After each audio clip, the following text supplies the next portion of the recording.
Welcome to Mo Academy. Welcome to another day of learning JavaScript with us. हम लोग last time objects को ही पढ़ रहे थे डिटेल में। 3 वीडियोस हमारी तकरीबन ऑब्जेक्ट्स पर ऑलरेडी आ चुकी हैं। आज हमारा ऑब्जेक्ट्स का टॉपिक फाइनली खत्म हो जाएगा, मतलब इन डिटेल खत्म हो जाएगा। बाद में टॉपिक्स के अंदर ऑब्जेक्ट थोड़ा बहुत यूज हो तो वो बात अलग है। प्रॉपरली जो हमें स्टडी करना था वो ऑब्जेक्ट्स जो है ना वो आज की वीडियो के साथ खत्म हो जाएगा और हम प्रैक्टिस सेट आज ऑब्जेक्ट्स का सॉल्व कर लेंगे। आज का हमारा टॉपिक है डीस्ट्रक्चरिंग एरेज एंड ऑब्जेक्ट्स। सबसे पहले बात कर लेते हैं कि डीस्ट्रक्चरिंग होता क्या है। भाई, आपके पास कोई भी एरे है, कोई भी ऑब्जेक्ट है। अगर लेट से अगर एक एरे है तो उसके एलिमेंट्स को एक्सेस करने के लिए आप क्या करते हो? आपने जो है ना उसके इंडेक्सिंग का या तो यूज करना होता है। मैं आपको एक बार साथ साथ ना करके दिखा देती हूँ। लेट से मेरे पास यहाँ पर एक एरे है जिसका इसके अंदर मैं एलिमेंट्स रख देती हूँ। लेट से यहाँ पर है 10, 20, 30, ठीक है। अब अगर मुझे इसके एलिमेंट्स को एक्सेस करना है, इस एरे के एलिमेंट्स को एक्सेस करना है, मुझे इसको प्रिंट करवाना है, तो मैं क्या लिखूंगी? मैं लिखूंगी भाई एरे, और अगर पहले उसको एक्सेस करना है, पहले एलिमेंट को एक्सेस करना है, तो मैं यहाँ पर उसका इंडेक्स लिख दूंगी। मैं लिख दूंगी एरे 0 0 इंडेक्स पे क्या चीज़ है, 10 है, तो वो मुझे 10 ला के दे देगा। मैं इसको यहाँ दिखाती हूँ तो वो देखो उसने मुझे 10 ला कर दे दिया, ठीक है। हम इस तरह से एरे के एलिमेंट्स को एक्सेस कर रहे होते हैं। अगर हमें भाई सारे एक साथ करने हैं तो हम लूप लगा देते हैं, ज्यादा से ज्यादा ये काम कर लेते हैं। इसी तरह अगर हम ऑब्जेक्ट की बात करें तो ऑब्जेक्ट में भी इसी तरह होता है कि आप ऑब्जेक्ट बनाते हो और फिर उसको एक्सेस करने के लिए आप क्या करते हो? मैं यहाँ से एक ऑब्जेक्ट उठा लेती हूँ जो हम यूज कर रहे थे। ये मैंने पर्सन के नाम का एक यहाँ पे ऑब्जेक्ट उठा के पेस्ट कर दिया है। अब अगर मुझे इसके एलिमेंट्स को एक्सेस करना हो तो मैं क्या करती थी कि भाई मैंने लिखा, भाई ऑब्जेक्ट का नाम लिखा, और पहले मैं रुको कंसोल डॉट लॉग लिख लेती हूँ उसके पीछे ताकि ये प्रिंट हो जाए। अच्छा, मैंने क्या करना होता है कि यहाँ पर मैं ऑब्जेक्ट का नाम लिखती हूँ, फिर उसके आगे डॉट लगा के उसकी प्रॉपर्टी को लिख देती हूँ। तो मैं इस तरह से ऑब्जेक्ट के एलिमेंट को, सॉरी, ऑब्जेक्ट की प्रॉपर्टी को एक्सेस कर सकती हूँ, ठीक है। लेकिन अगर मुझे करना क्या है कि मुझे इस तमाम इनके एरे के तमाम एलिमेंट्स को या ऑब्जेक्ट की तमाम प्रॉपर्टीज को इंडिविजुअल वेरिएबल्स में ब्रेक करना है, तो वो काम मैं किस तरीके से कर सकती हूँ? वो काम मैं कर सकती हूँ डीस्ट्रक्चरिंग के थ्रू। मैं ऐसे करती हूँ, मैं इसको भी कमेंट आउट कर देती हूँ, लेकिन चलो मैं इसको यहाँ से हटा ही देती हूँ। ये चीजें तो हम ऑलरेडी करते ही आ रहे हैं।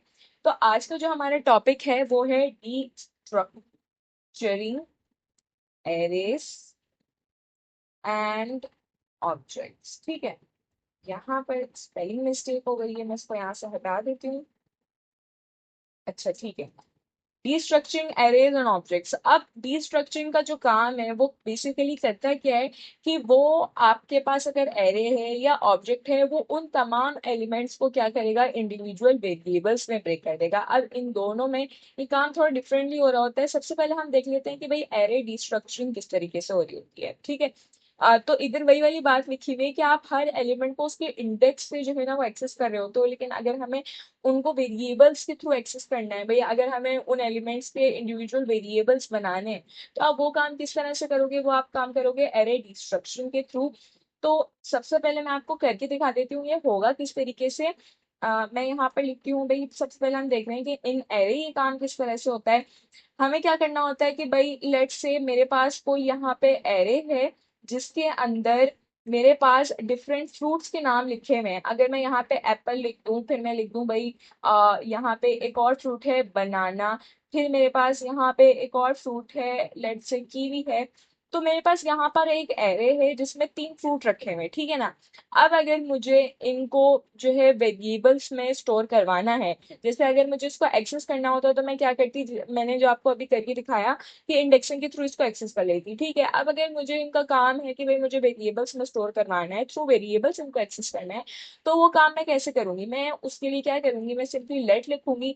और अगर एरे है तो आप एरे के लिए क्या करोगे? आप स्क्वायर ब्रैकेट्स को ओपन करोगे, क्लोज करोगे, और आपने जो भी वेरिएबल्स के नाम देने हो जिसके अंदर आपने इसके एलिमेंट्स को स्टोर करवाना है, आप यहाँ पे वो लिख दोगे। मैं यहाँ पे लिखती हूँ ए, बी और सी। लेट से मैंने लिखा 3 एलिमेंट्स है, यहाँ पे मैंने 3 ही वेरिएबल्स बनाए। मैं लगाऊंगी इक्वल्स टू का साइन। यहाँ पर, सॉरी मैंने ये स्क्वायर ब्रैकेट लिख दिया, यहाँ पर जो एरे होगा मैं यहाँ पर वो रख दूंगी। अब एरे के अंदर ये तीन एलिमेंट्स मौजूद है तो वो क्या करेगा, इन तीन वेरिएबल्स के अंदर उन तीन एलिमेंट्स को वो असाइन कर देगा। इतना सा काम होता है डी स्ट्रक्चरिंग का। मैं आपको फिर इसको दिखा देती हूँ कि ये इसके अंदर किस तरह से आया है। मैं इसको प्रिंट करवा के दिखा देती हूँ। भाई मैंने लिखा कंसोल डॉट लॉग ए के अंदर क्या वैल्यू आनी चाहिए, एप्पल आनी चाहिए, और एक मिनट, यहाँ पर बी के अंदर क्या वैल्यू आनी चाहिए, यहाँ पे बी के अंदर वैल्यू आनी चाहिए बनाना, और नीचे आएंगे तो यहाँ पर सी के अंदर क्या वैल्यू आनी चाहिए, सी के अंदर की भी वैल्यू आनी चाहिए। तो मैं इसको यहाँ से सेव करती हूँ। यहाँ पर ब्राउजर पर आएंगे तो ये देखो एप्पल बनाना कीवी, मतलब हमने क्या किया, हमने एक एरे के एलिमेंट्स को सक्सेसफुली डी स्ट्रक्चर करके वेरिएबल्स के अंदर स्टोर करवा दिया। अभी इनका यूज ना बहुत ऐसी जगहों पर होता है। अब जैसे हम अगर अभी ऑब्जेक्ट्स भी पढ़ेंगे तो देखो ऑब्जेक्ट्स को हम एपीआईज वगैरह में यूज कर रहे होते हैं। तो इस तरह से हमारा कोड जो है ना वो क्लीन हो जाता है, आपकी जो है ना वो टाइपिंग बच जाती है। अगर मुझे भाई बार बार इंडेक्स के थ्रू एक्सेस करना होता तो मुझे क्या लिखना पड़ता, एरे, फिर उसके आगे स्क्वायर ब्रैकेट, उसके अंदर वो इंडेक्स। तो ये जो है ना टाइपिंग में थोड़ा सा काम जो है ना वो थोड़ा कंपैरिजन में अगर देखा जाए तो थोड़ा सा ज्यादा हो जाता है। और फिर अगर भाई अगर मुझे काम ही जो है ना वो वेरिएबल्स से करवाना है, अगर मुझे वेरिएबल्स में स्टोर करवा के करवाना है, तो मैं वो पहले उसको डीस्ट्रक्चर करूंगी इस तरीके से, और उसके बाद फिर उसको मैं कहीं भी जहां पे भी मुझे यूज करना होगा वहां पे उसको यूज कर लूंगी। ठीक है। अब इसी तरह अगर मुझे ऑब्जेक्ट के लिए काम करवाना है तो मैं क्या करूंगी, मैं यहाँ पे आऊंगी और फिर मैं लिख के बताती हूँ आपको कि भाई इन ऑब्जेक्ट से ये काम किस तरीके से होता है।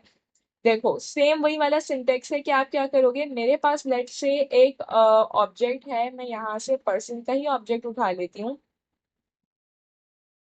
हम यहाँ पे आएंगे, मैं इसको पेस्ट करती हूँ। अब देखो मेरे पास ये एक ऑब्जेक्ट है, ठीक है। अब मुझे इसको इंडिविजुअल वेरिएबल्स में ब्रेक करना है तो मैं क्या करूंगी, मैं जिस तरह से मैंने एरे में किया था, मैं यहाँ पर, अच्छा एरे का सिंटेक्स में क्या होता है, स्क्वायर ब्रैकेट्स होते हैं तो हमने स्क्वायर ब्रैकेट्स लगाई थी। ऑब्जेक्ट के सिंटेक्स में कर्ली ब्रैकेट्स होती हैं तो मैं कर्ली ब्रैकेट्स लगाऊंगी। अच्छा इधर एक और चीज ये होती है कि आपने वेरिएबल्स के नाम वो रखने होते हैं जो प्रॉपर्टीज के नाम रख होते हैं, ठीक है। अब वो आगे जाके चेंज कैसे कर देते हैं हम, मैं आपको वो भी अभी बताती हूँ। पहले हम सिंपल वे में डिस्ट्रक्शन देख रहे हैं एरे और ऑब्जेक्ट की, फिर इसमें फर्दर और क्या चीजें आती है मैं वो आपको बताऊंगी।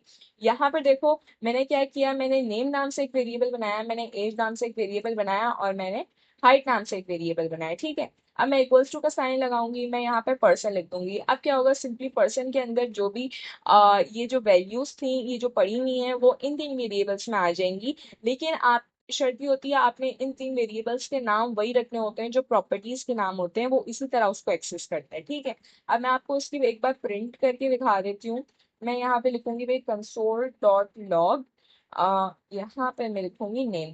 अगर तो भाई अब मुझे क्या करना होता, अगर अब मुझे इसको प्रॉपर्टीज के थ्रू एक्सेस करना होता, अगर मैं डिस्ट्रक्चरिंग ना करवाती तो मुझे बार बार क्या करना पड़ता, person dot name, person dot age, person dot height. अब मैंने क्या किया, मैंने इसको जो है ना वेरिएबल्स में स्टोर करवा लिया, फिर मुझे जहां पे भी इसकी नीड होगी मैं उसको इजीली सिर्फ उसके वेरिएबल के थ्रू एक्सेस कर सकती हूँ, ठीक है।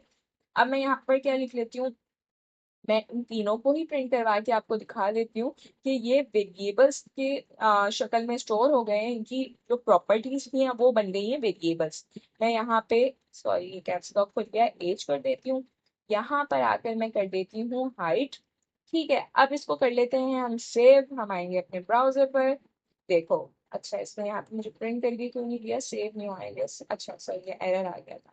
अब मैं इसको सेव करती हूँ, ब्राउजर पर आएंगे तो देखो इसमें क्या किया, इसमें मुझे वही वैल्यूज जो है ना प्रिंट करके दे दी जो प्रॉपर्टीज के अंदर पड़ी हुई थी। मतलब क्या, काम सेम वही हो रहा है। एक्सेस आप चाहो ये समझो एक तरीके से, एक्सेस में थोड़ा सा डिफरेंस आ गया है कि आप जो है वो प्रॉपर्टीज के थ्रू अगर एक्सेस करना चाहो तो आप वैसे कर सकते थे। अब डीस्ट्रक्चरिंग में आप क्या होता है, क्या वेरिएबल्स के थ्रू उन्हीं सेम चीजों को एक्सेस कर सकते हो। अच्छा अब एरे में एक और क्या चीज आती है, यहाँ पे मैंने नोट्स के अंदर भी मेंशन करी हुई है कि आप क्या कर सकते हो, आपको अगर कोई चीजें स्किप करनी है, मतलब अगर कोई वैल्यूज है आपने वो स्किप करनी है तो आप वो किस तरीके से कर सकते हो, मैं यहाँ पर लिख सकती हूँ।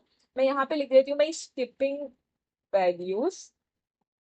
अच्छा यहाँ पर मैं आऊंगी, देखो अगर मुझे लेट से मेरे पास, मुझे बनाना नहीं चाहिए अपने वेरिएबल में, ठीक है, मुझे बी वाला वेरिएबल नहीं चाहिए, मुझे डायरेक्टली क्या चाहिए, एप्पल और कीवी चाहिए। तो मैं उस केस में क्या कर सकती हूँ, मैं इसको यहाँ से कॉपी करती हूँ, यहाँ पर लेकर आती हूँ। मैं सिंपली क्या करूंगी, बी की जगह छोड़ दूंगी, मतलब कॉमा लगाऊंगी और उसकी जगह छोड़ दूंगी इस तरीके से। अच्छा, ये मुझे एरर क्यों दे रहा है कि ये सेम काम करवा रही हूँ मैं, इसको मैं ऐसे करती हूँ, मैं इसको यहाँ से हटा देती हूँ, मतलब कमेंट आउट कर देती हूँ। देखो अब ये क्या करेगा कि बी की मैंने जो जगह छोड़ दी, मतलब ये कि बनाना अब हमारे पास किसी वेरिएबल में असाइन नहीं होगा, एप्पल और कीवी होगा। अब मैं इसको आपको एक बार प्रिंट करवा के अगर दिखाऊं तो ये देखो, सॉरी ये ए और सी मुझे प्रिंट करवाना है ना, तो मैं इसको यहाँ से लेकर आकर यहाँ पे पेस्ट कर देती हूँ, फिर बी यहाँ से मैं रिमूव कर देती हूँ, ठीक है। अच्छा, ये चीजें भी मैं कमेंट आउट कर देती हूँ, इसको मैं यहाँ से सेलेक्ट करती हूँ ताकि आपको अभी वाला काम जो है ना वो नजर आए। अच्छा ठीक है, अब क्या कर रहे हैं हम वैल्यूज को स्किप करना चेक कर रहे हैं। तो देखो अब होगा क्या कि ए और सी के अंदर एप्पल और कीवी है तो वो प्रिंट हो जाएगा। मैं यहाँ से इसको सेव करती हूँ, यहाँ पे ब्राउजर पर आऊंगी, देखो इसने क्या किया, एप्पल और कीवी प्रिंट कर दिया और बीच में जो एलिमेंट था वो इसने कर दिया क्या, स्किप।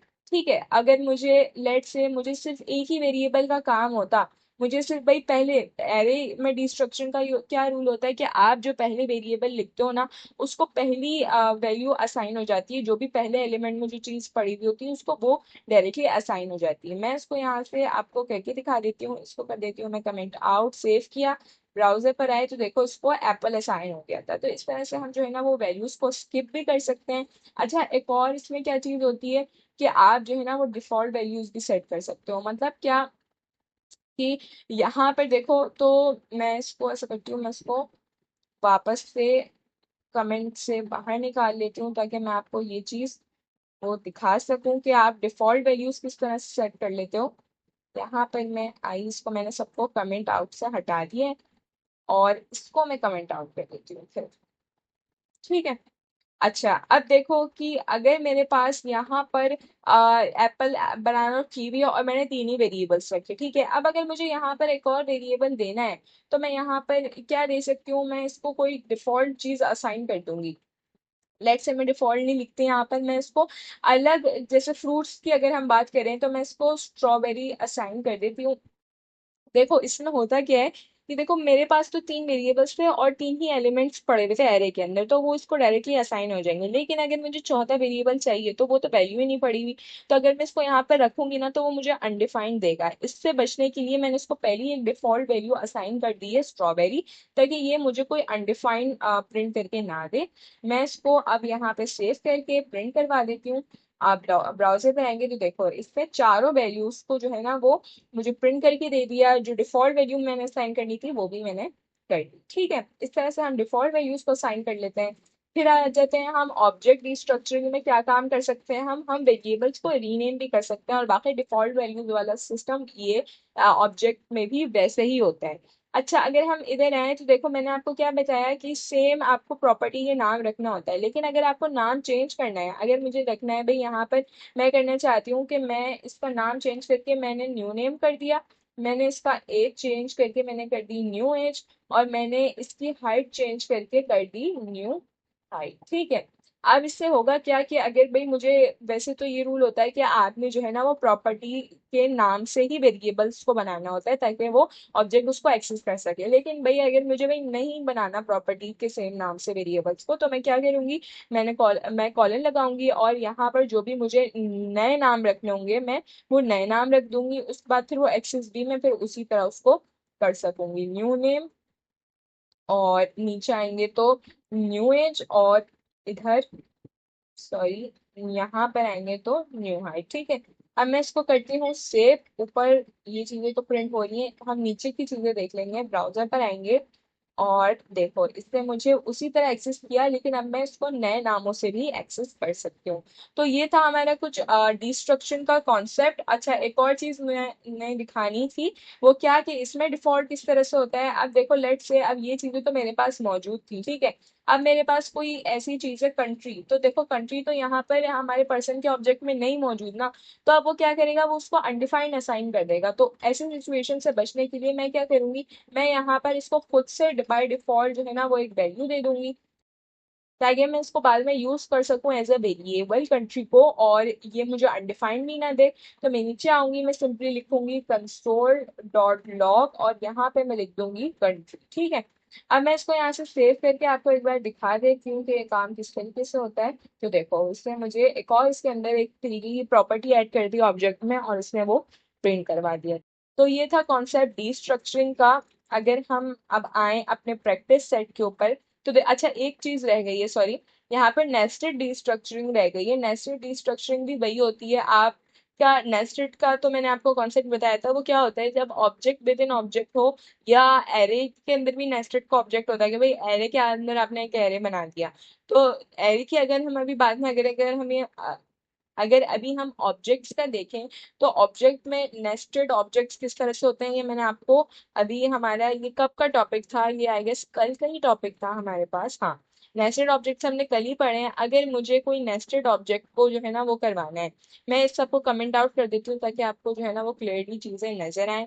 मैं यहाँ पे रहती हूँ, इसको मैं कर देती हूँ कमेंट आउट। अच्छा एक और चीज क्या थी, नेस्टेड ऑब्जेक्ट्स हमने देखना था तो मैं यहाँ पर से एक ऑब्जेक्ट को उठा लेती हूँ जिसमें मैंने नेस्टेड ऑब्जेक्ट्स बनाए थे।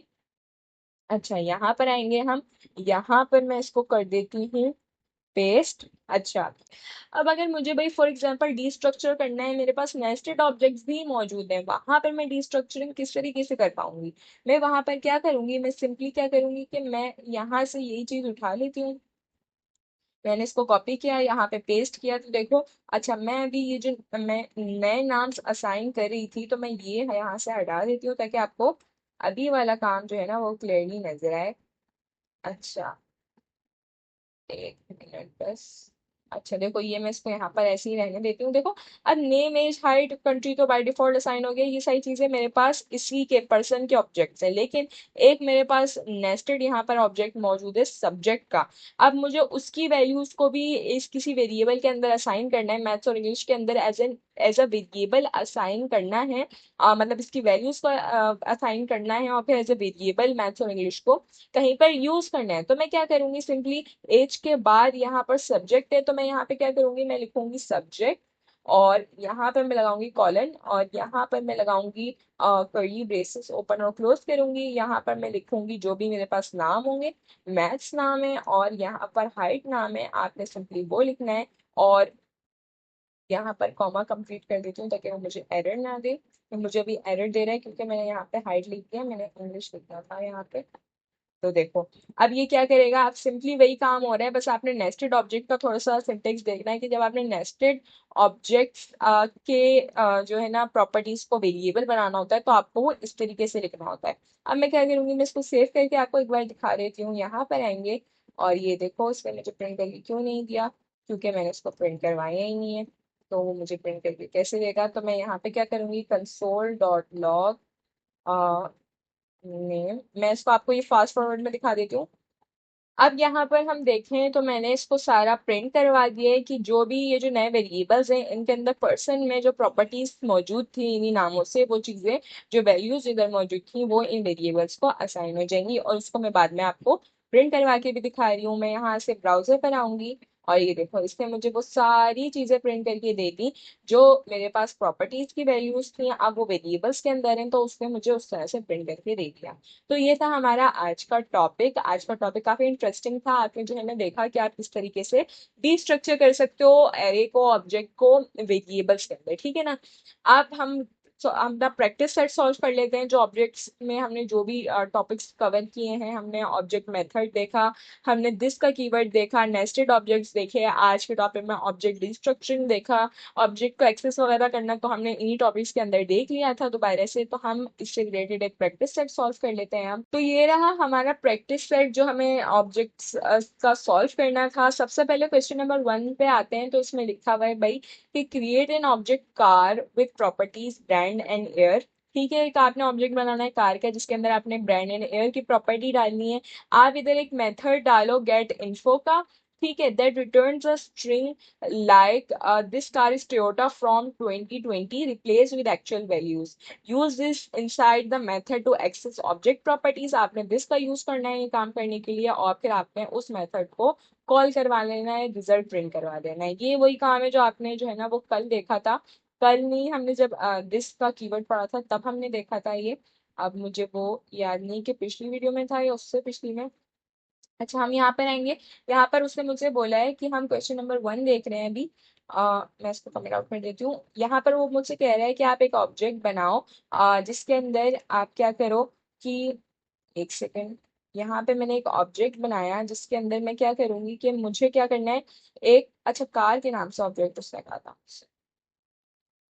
कार के नाम से आपने एक ऑब्जेक्ट बनाओ और उसके अंदर प्रॉपर्टी डालो ब्रांड। उसमें मैं लिख देती हूँ भाई ये है ब्रांड टोयोटा। अच्छा, और फिर वो कह रहा है कि आप, यहाँ पर हम कॉमा लगाएंगे, नीचे आएंगे, और सेकंड उसकी प्रॉपर्टी क्या थी कि आप उसका एयर लिख दो 2020। तो मैंने यहाँ पर एयर के नाम से एक की बनाई, उसके अंदर 2020 असाइन कर दिया। और यहाँ पर हम आएंगे, कह रहे हैं कि अब एक मेथड बनाओ। तो मैं यहाँ पर मेथड के नाम से ही मेथड बना लेती हूँ। और इसमें मैंने फंक्शन लिखा, और इसमें इसमें नाम क्या बोला था मुझे रखने को, गेट इन्फो। ठीक है, मैंने लिखा गेट इन्फो। और यहाँ पे मैं लगा देती हूँ round brackets, curly brackets open और क्लोज करेंगे। यहाँ पे ये मुझे एरर इसलिए दे रहा है, मैंने कॉमा नहीं लगाया। ठीक है, अब मैं मुझे क्या करना था कि कंसोल डॉट लॉग लिखूंगी मैं। वो कहता है कि भाई आप इसको प्रिंट करवाओ इस स्ट्रिंग को, और आपने क्या करना है, दिस कीवर्ड का इस्तेमाल करना है।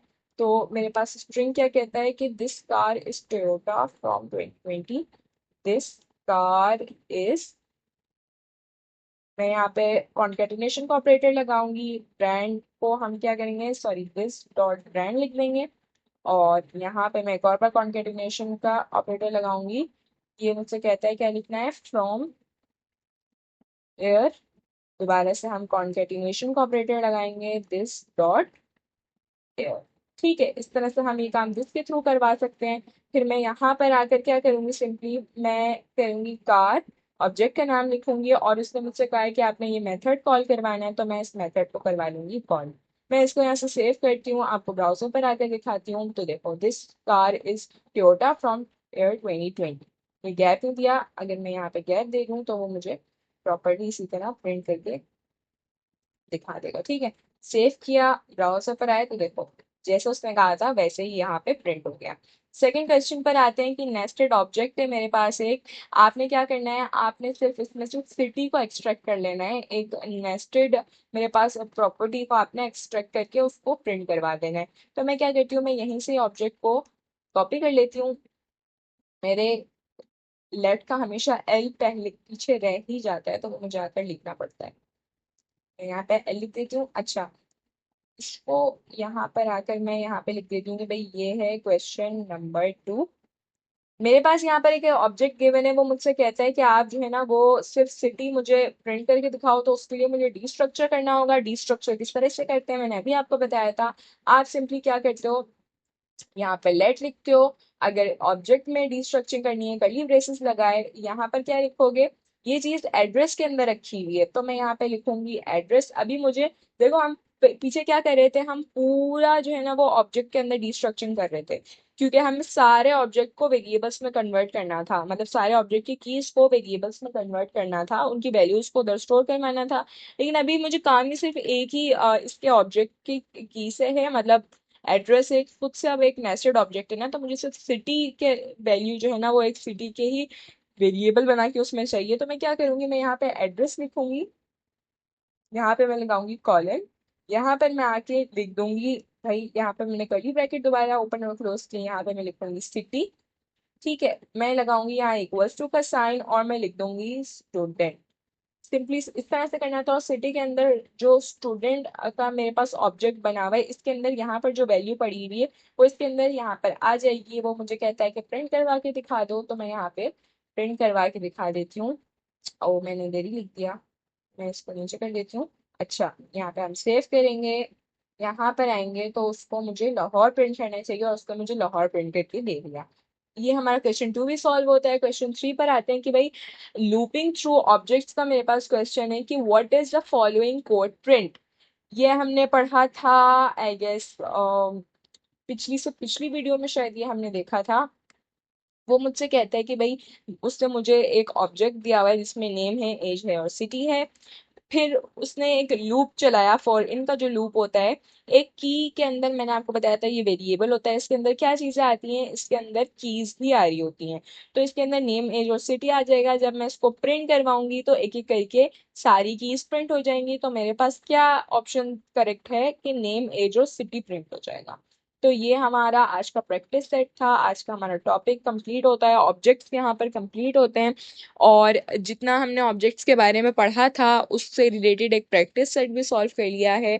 आप खुद से ये प्रैक्टिस सेट सॉल्व करना ताकि अच्छी सी प्रैक्टिस हो जाए ऑब्जेक्ट्स की। ऑब्जेक्ट्स को हमने बहुत डिटेल में कवर किया है। ये ऐसा कॉन्सेप्ट है जो आपके पास आपकी प्रोग्रामिंग में यूज होगा, सिर्फ जावास्क्रिप्ट में नहीं। आगे आपको प्रोग्रामिंग करनी होगी आपके लिए, ये तब भी यूजफुल रहेगा। तो उम्मीद है कि आपने ये अच्छे से पढ़ा होगा। आगे आने वाले लेक्चर्स इंशाल्लाह हम नेक्स्ट वीडियोस में कवर करेंगे। तब तक के लिए टेक केयर एंड अल्लाह हाफिज।